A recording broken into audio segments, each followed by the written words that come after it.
Good morning to you, my friends, wherever you may be in the world today. Alan Clements here from Maui, Hawaii, United States of America.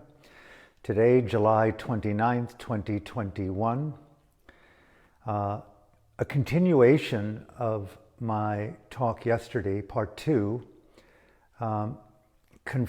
challenging the totalitarian agenda, activism as a state of mind, and unrelenting love of freedom. I've made some notes today. I'd like to present 10 characteristics of an emerging totalitarian psychology, characteristics of a totalitarian, I won't use the word government, a totalitarian agenda. Many of you know who've been following my life and my work over the decades that the concept of totalitarianism has been very close to my heart, primarily because of my time in the country of Burma, both as a former Buddhist monk and eventually as a lay individual, both as an observer, a journalist, and a supporter of Burma's revolution of the spirit to challenge dictatorship and totalitarianism. I've conceived, along with my colleague Fergus Harlow, more recently, a 4-volume set of books, which really could be a study of totalitarian psychology called Burma's Voices of Freedom. They are long-form interviews with Burma's nonviolent revolutionaries, those men and women, nuns and monks, some of them even teenagers,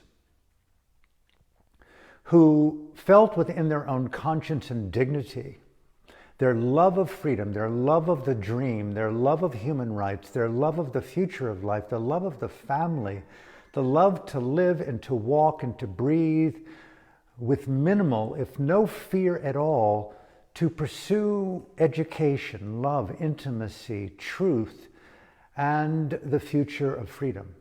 And as a result of that, the state apparatus, the totalitarian agenda, often with this diabolical worship of an individual, a dictator, a figurehead, Stalin, Mao, Ne Win in Burma, and today a man known as Min Online. They come in many shapes and forms, 2 genders, men and women. And to study their states of mind, to study the totalitarian psychology, we must be vigilant in democratic societies. Those of us who love human rights must be very vigilant, more so today than ever in my life have I ever seen this, vigilant to study the machinations of totalitarian psychology, the emotions, the coercive apparatus to support people in colluding. Study the word collusion, colluding with the emergence of not group think, total think of how you should think, totalitarianism. Just a few things here. A very extemporaneous talk. I wish I had more time in my time to prepare, but spontaneity is the order of the month right now for me. I've been driving around the island of Maui, driving around every now and again, walking around in Los Angeles, and thinking about my life and the preponderance, if you will, of big pharma. These massive drug stores. I mean, massive, right? Massive. They're as large as IGA or Safeway. Massive drugstores pretty much everywhere. And if you try to find an alternative herb, an extract, you got to dig into the soil of where is the directory to find these things? And those stores, those individuals are so few in relationship to the gargantuan industry it's big pharma. I want to change the word from big pharma to the god of pharma. It's ubiquitous. And I bring this up because I was watching a video, actually, to be very frank and transparent, watching a video this morning on the Steve Bannon podcast, War Room. Pause.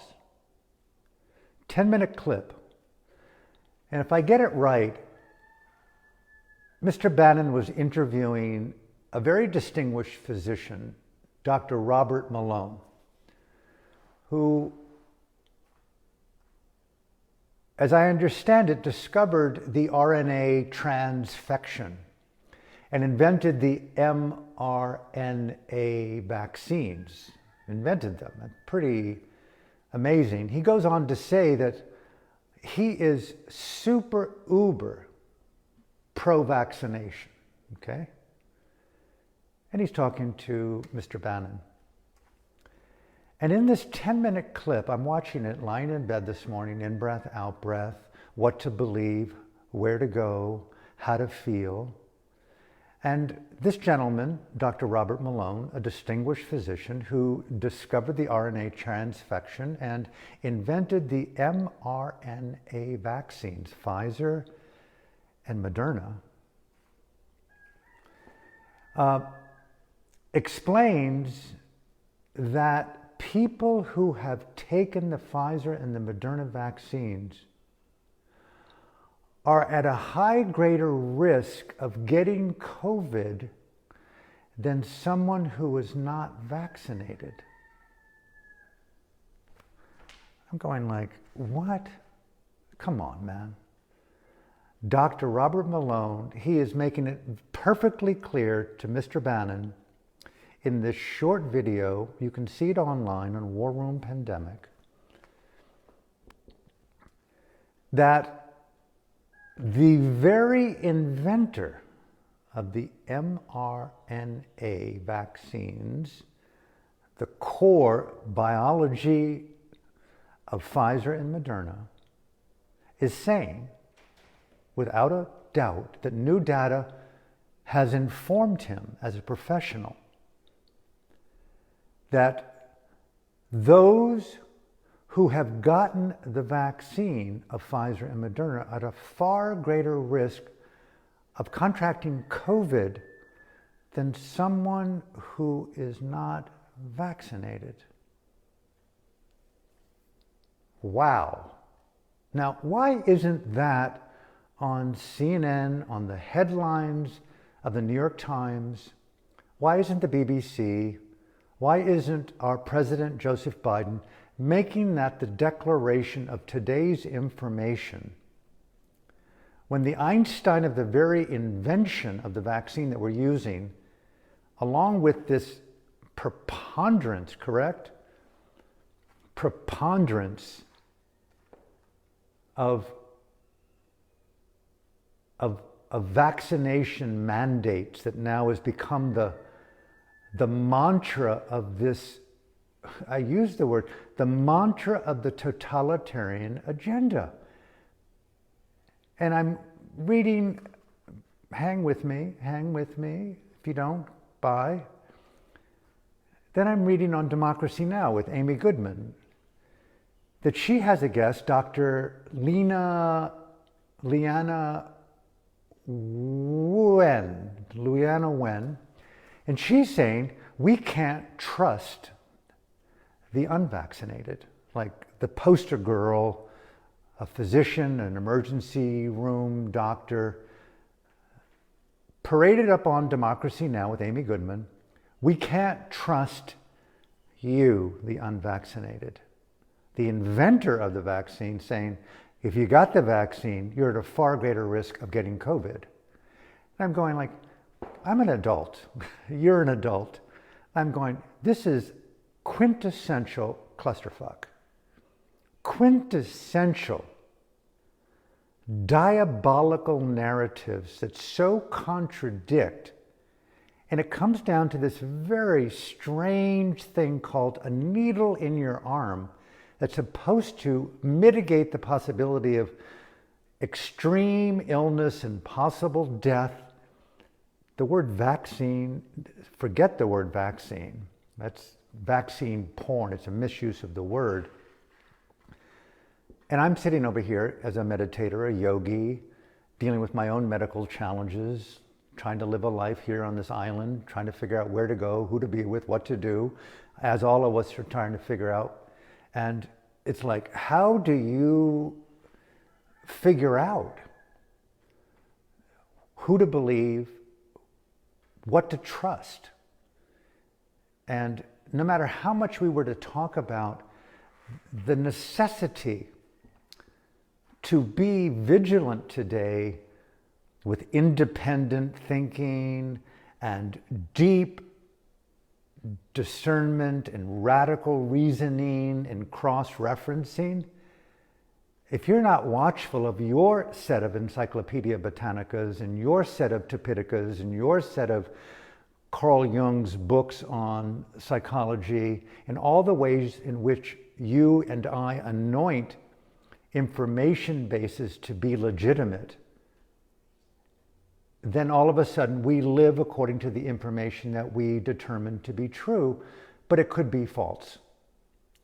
And democracy now is paraded around the world, and Amy Goodman stands firmly in the integrity of who she is as to be a free thinker. Democracy now, the activism of democracy.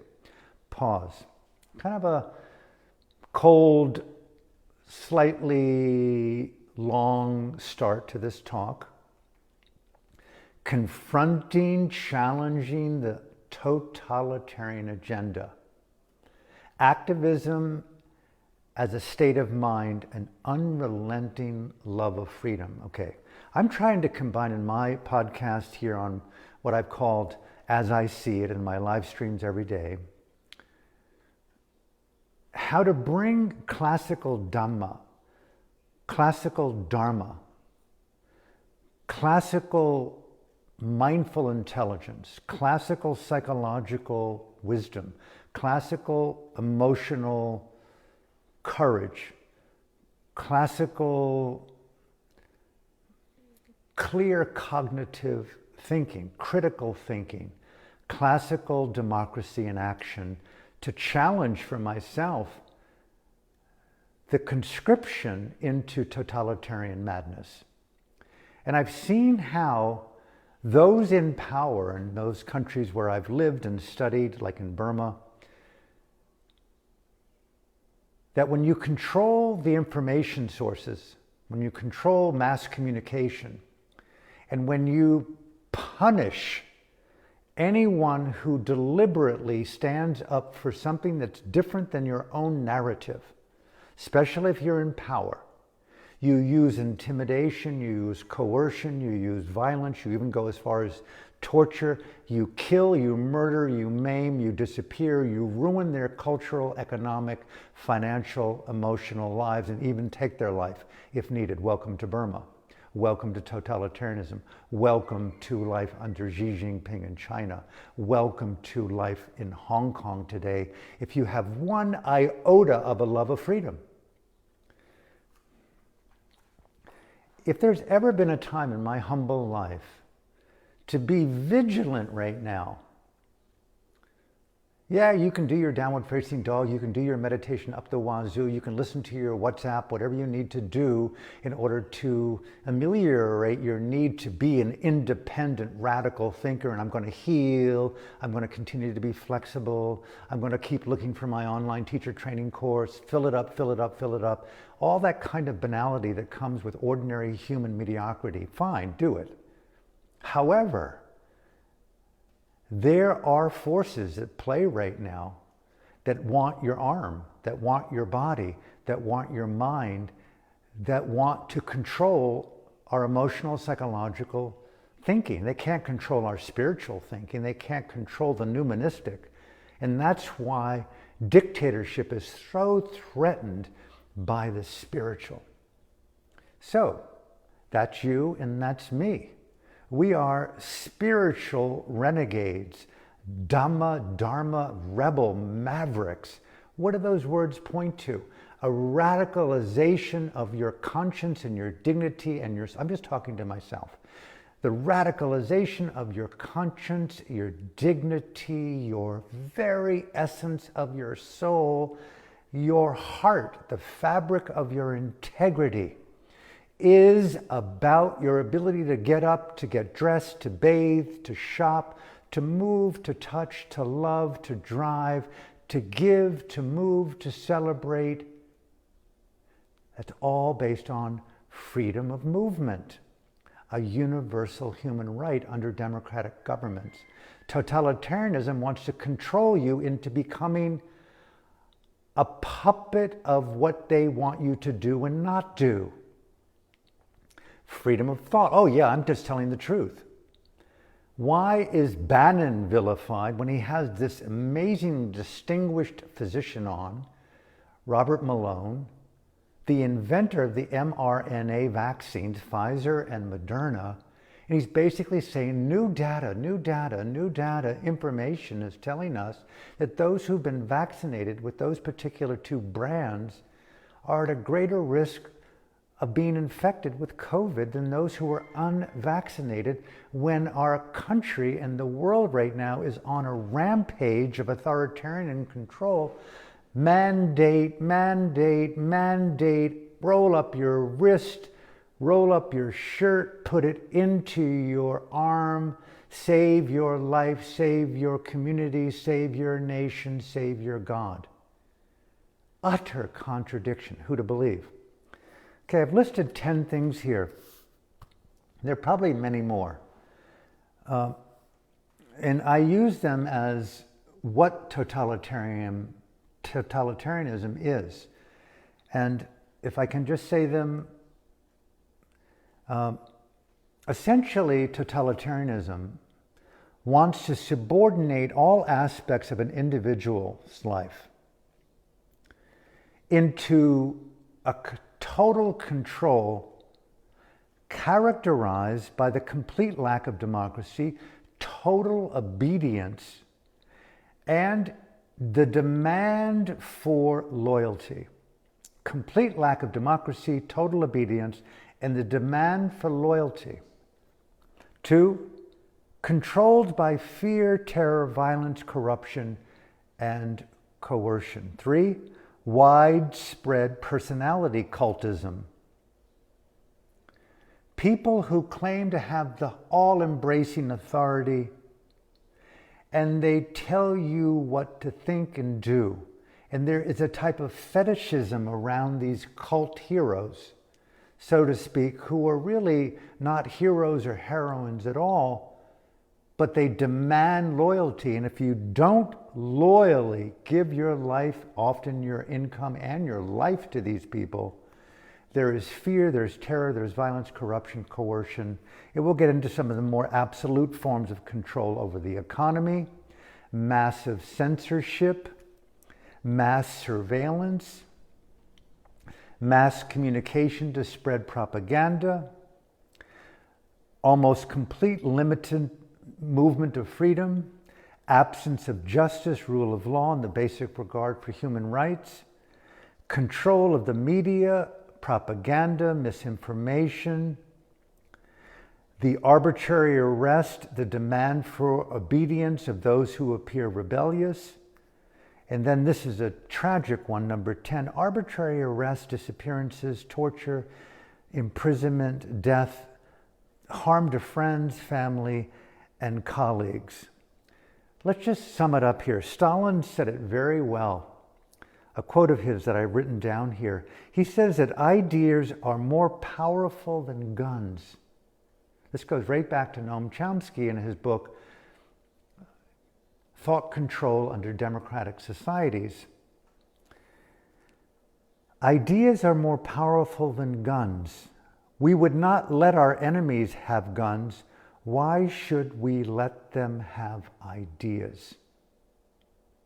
Right back to Democracy Today, Democracy Now! With Amy Goodman, Dr. Leana Wen, I think I'm pronouncing her name correctly, And if I'm correct, I think she's an emergency room physician in Baltimore.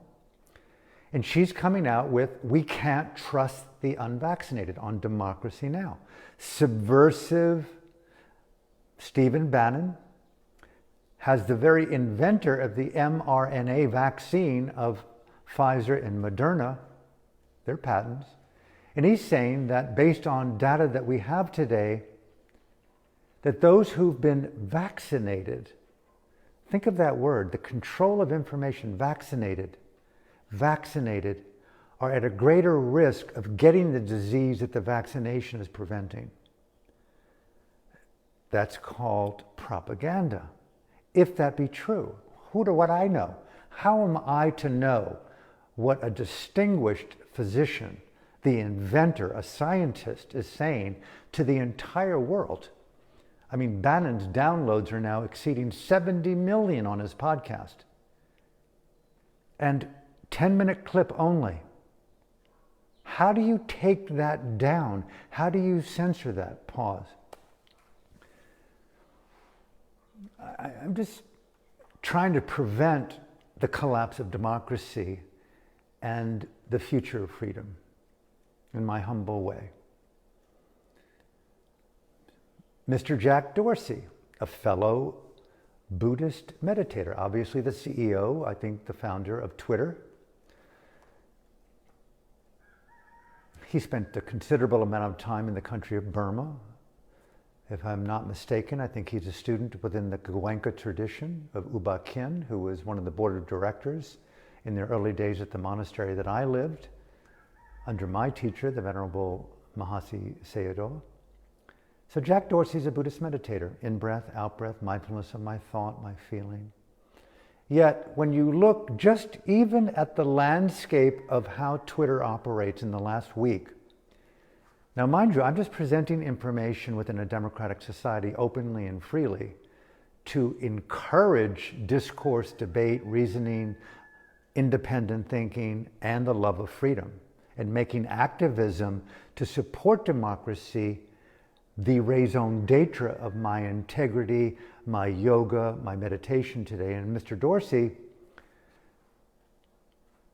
within his own coterie of men and women who run Twitter, because of the ongoing recount of the vote in the state of Arizona, in the Maricopa County, the largest county in Arizona, where it is looking like, I'm just presenting information here, where it is looking like in the third recount of the votes, that it's looking as if disturbing results such that the overturning of the Arizona vote for President Biden was illegitimate. It looks as if at the time, President Trump actually won Arizona. Okay. Thus, the recount of the votes in Maricopa County. So what does Jack Dorsey do at Twitter? Any Twitter account associated with the recount in Arizona were deplatformed yesterday. Any donor base connected to the recount, we're talking hundreds and hundreds of volunteers doing this recount, very professionally, very legitimately. Any donor base with a Twitter account was arbitrarily, without reason, deplatformed. Whatever the reason, deplatformed.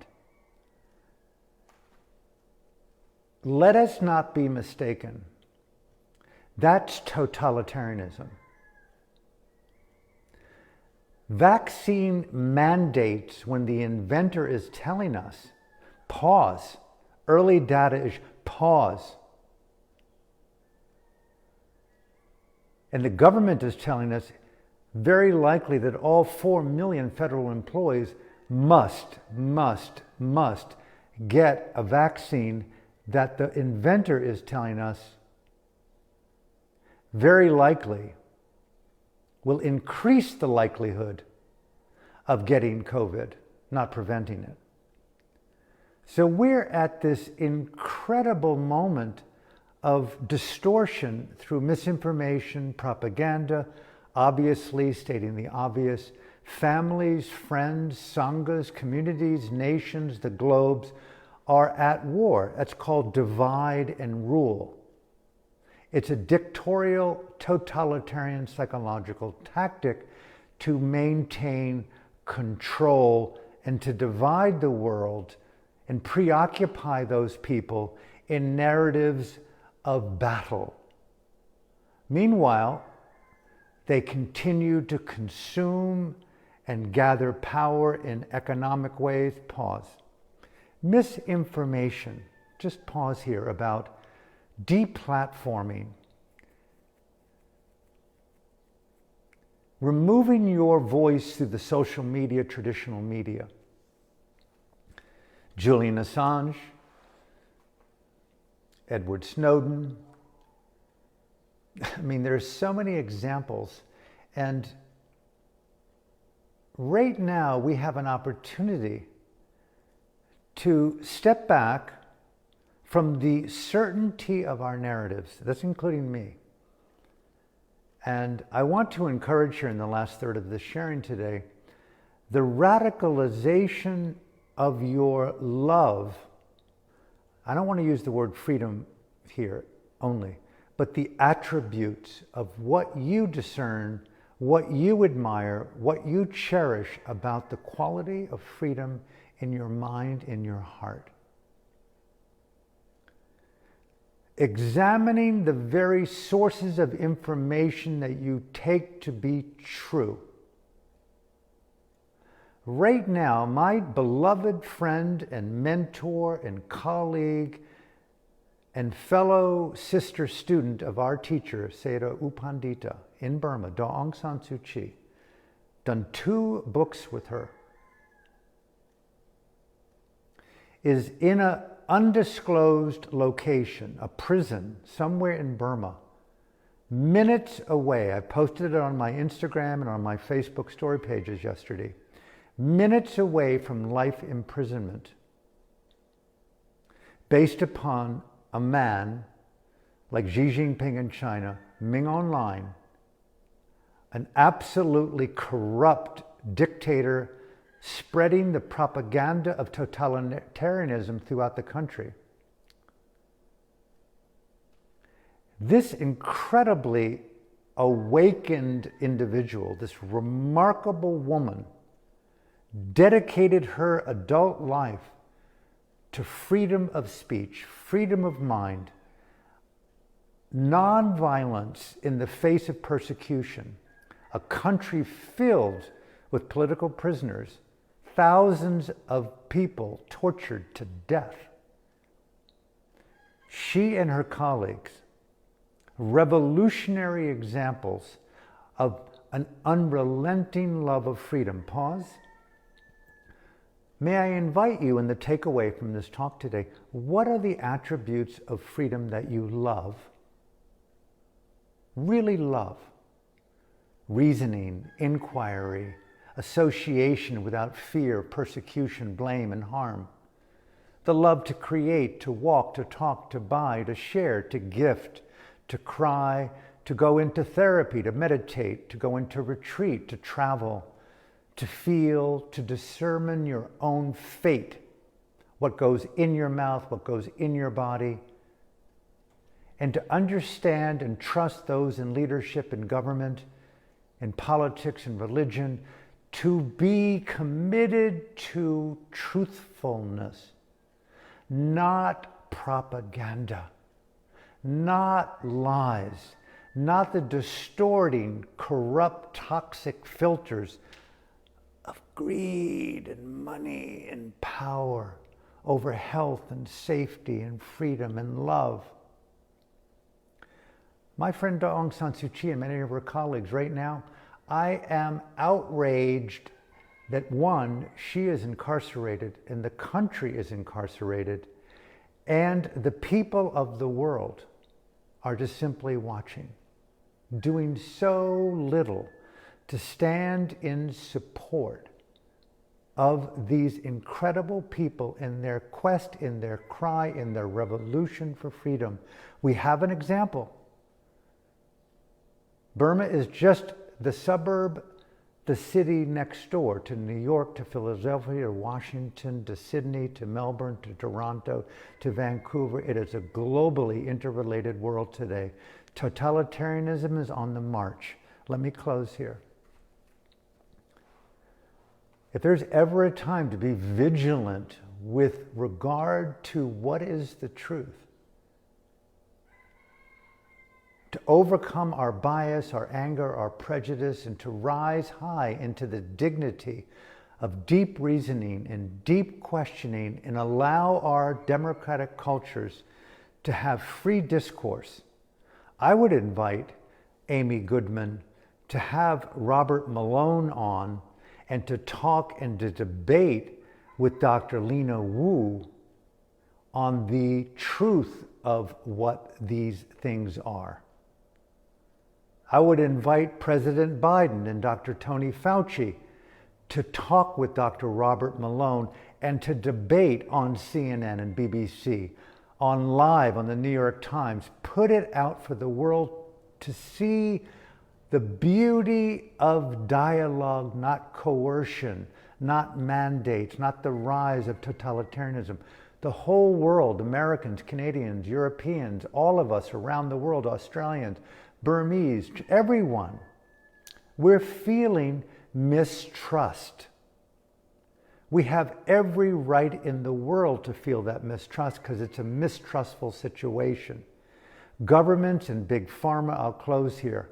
I'm driving around this island, and these are like mega churches in Texas, pharmaceutical stores, warehouses. It's like, it's bigger than Walmart, these places. You go into them and it's like, oh my God, these are pharmaceutical cartels. And they're telling us that this vaccine will save your life. And the inventor's saying, it could kill you. I'm going, isn't that what cigarettes used to do? Isn't that the way in which big tobacco sold the lie of that coercive thing called nicotine filled with 60 different poisons that have committed genocide of the human biology? Are we that stupid and diabolical to believe this again? Are we going to let this corruption go unanswered? We're nonviolent revolutionaries. I'm encouraging you to encourage me to encourage our friends here. Tune out if you need to. Be a sheep, be a running dog for lies and idiocy and totalitarianism. But don't come running at the end of the day for support and help. This is the moment to rise up. I am an American. I love my freedom. I don't like coercion, authoritarianism, dictatorship, totalitarianism. I don't like it, and I refuse to participate or be in collusion with it, whether it be biological, whether it be pharmaceutical, whether it be political, whether it be spiritual. Think for yourself. A little story here just came to me. Back years ago when I started to do theater, improvisational theater, many of you know, I came out with a show called Spiritually Incorrect. It was interesting to me when I introduced comedy and satire, especially the darker it was, I had 50 times more people interested than when I'm sincere and on these rants and screams. Maybe I should go back to that. And by the way, there's a documentary film that came out done by the director Peter Downing from Melbourne, he and his team. And I was just told that the film, Spiritually Incorrect, it's a bit of my life story and my beliefs, has won 2 film awards. Very proud to say that. And if you're interested in watching the film, because it's very contemporary to this talk and challenging dictatorship and totalitarianism and how to think for ourselves, you can find the film and you can rent it or download it on a site called filmsforaction.org, spiritually incorrect, filmsforaction.org. But more to the point of the story, many years ago I was researching how cognitive dissonance works, how coercion works, how mind control works, how misinformation works, how propaganda works, the corruption of conscience and consciousness, and how we become inhabited and more comfortable with aberrant, toxic belief systems. How do you conscript people to commit ethnic cleansing in the name of God and freedom and Allah and Hinduism and Buddhism? How do you get a boy or a girl to tie explosives onto her and his body, to blow themselves up, to be reborn in a heaven world with incredible, beautiful goddesses, in order to find that the highest value of your life is both your own death and as many murders as possible with the people that you've killed through your explosion? It wasn't just a Muslim thing. It started with the Japanese, I think, with the kamikazes, willingness to kill in the name of nationalism. The Tamil Hindu women out of India that came into Sri Lanka, they did the same thing. More to the point, totalitarianism has the apparatus of big media behind it. Welcome to Twitter today. Welcome to Facebook today. Welcome to Instagram. Welcome to the New York Times. I canceled my subscription. Sorry. I don't trust you. They vilified Aung San Suu Kyi for years, barely tried to back up their step. Even Amnesty International vilified her. Human Rights Watch vilified her. They're backing up now, looking, oh, we found new evidence that there was an arson, a terrorist group in the Rohingya area funded by bin Laden's people out of Karachi that could have instigated a lot of the killings that we attributed to the Burmese military, as bad as they are. But we want our, funding, and we want to save face. Here it is 3-4 years down the road, and she's being paraded before this Orwellian tribunal where she's likely to spend the rest of her life in a prison if she doesn't die of COVID, based upon the mass media of democratic societies and brain control.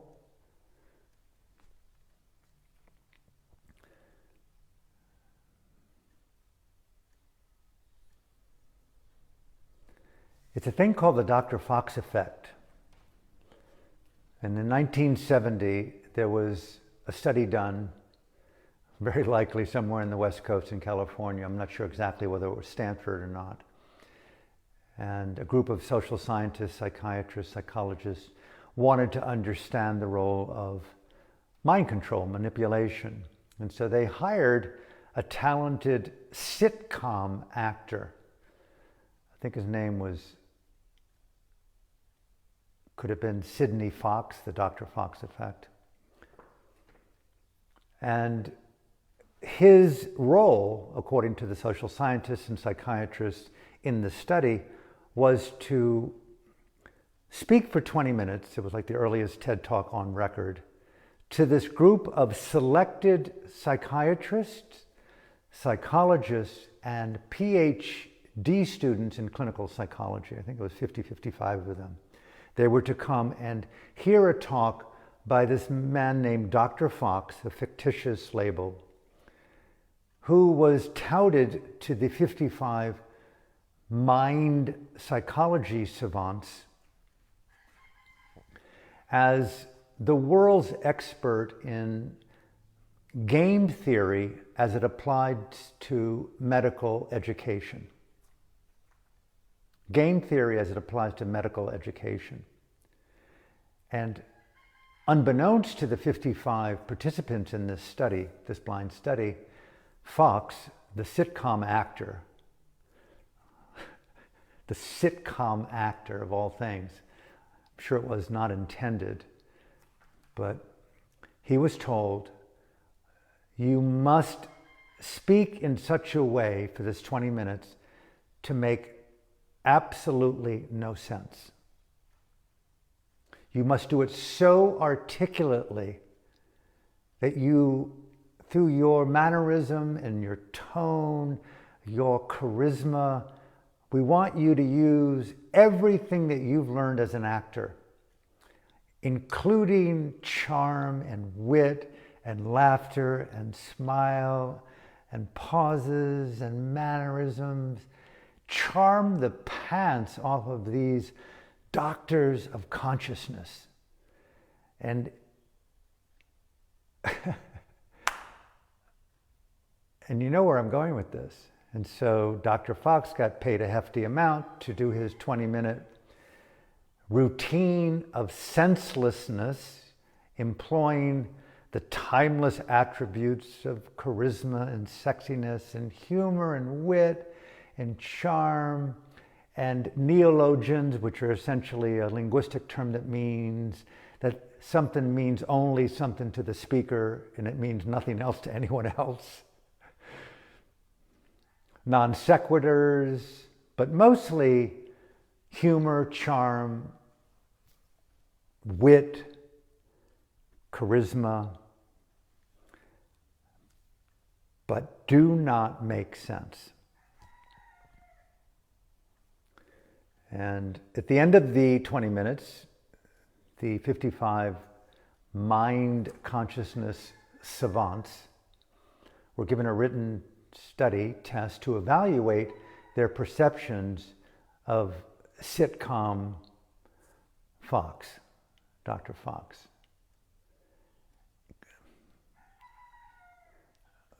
Glowing results. Blown out.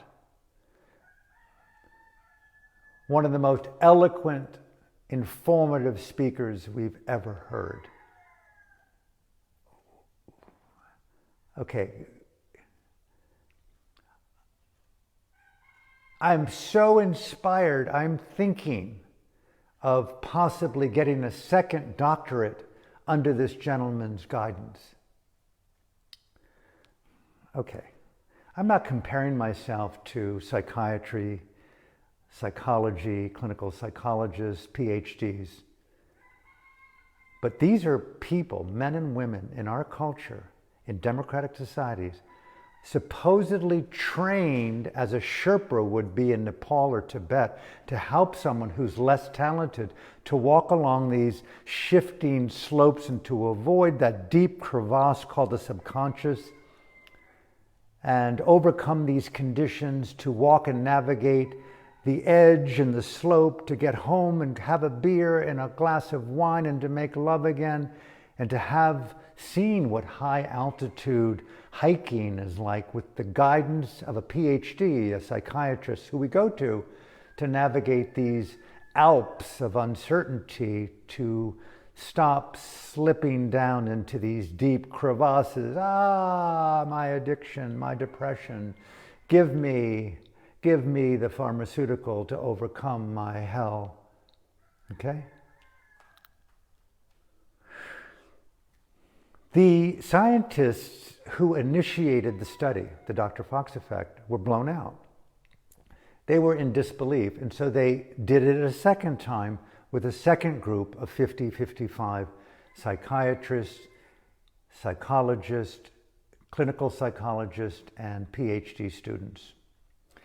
And I think that they said that Dr. Fox, actually, I'm just coming to me, that sitcom Fox was a professor at Albert Einstein's Institute of Developmental Studies. And his expertise, again, was game study as it applies to physicians' education. His goal, to make no sense.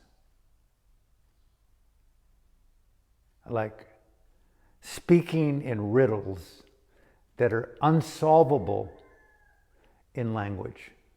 leaving you indoctrinated in an emotion based upon a psychological, unrecognized association with authority, with high-level research, with vaccination mandates and the necessity of you learning to do this and to tell your clients and to the world as doctors and scientists the efficacy of Pfizer and Moderna. When Dr. Robert Malone is talking to Mr. Bannon for 10 minutes about it looks from present time data that the very thing that I invented, the mRNA vaccine that is the basis of Pfizer and Moderna, shows that the data of those who have been vaccinated are more likely to get COVID than the unvaccinated. Just trying to point a human flaw out that's been tested time and time again. How many of us believe in the truth? The complete bastardization of the concept, truth or lies.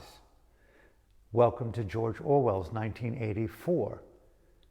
Today, the invention of Orwellianism is such that it's called freedom of mind, democracy, authority, mind control, as Mr. Chomsky talked about in democratic societies.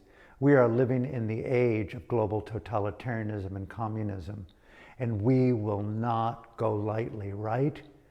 An unrelenting love of freedom as a state of mind, activism, and dynamic revolutionary action.